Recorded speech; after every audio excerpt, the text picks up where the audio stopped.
Ayan, dahil wala kaming ginagawang magkaibigan, naisipan naming tanggalan ng balahibo ang kanyang underarm. Ayan po, in 2 minutes, malinis na ang iyong kele-kele or underarm. O, diba? Saan ka pa?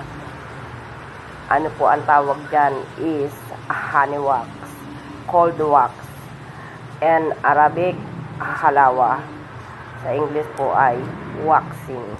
Diba? Maganda. Mabilis lang yan siya. Tapos kaagad.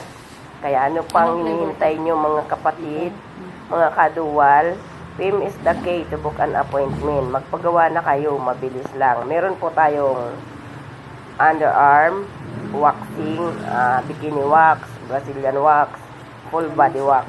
Ayan po, meron tayong mga ganyan tinatawag. At different prices po yan kasi depende sa papagawa mo. O makikita mo naman, di ba? In 2 minutes.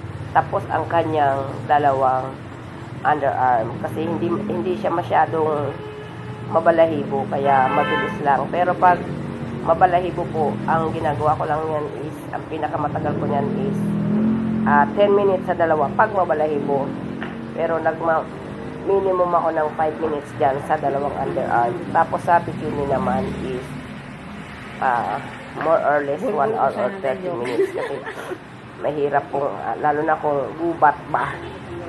Yan, pag gubat ang iyong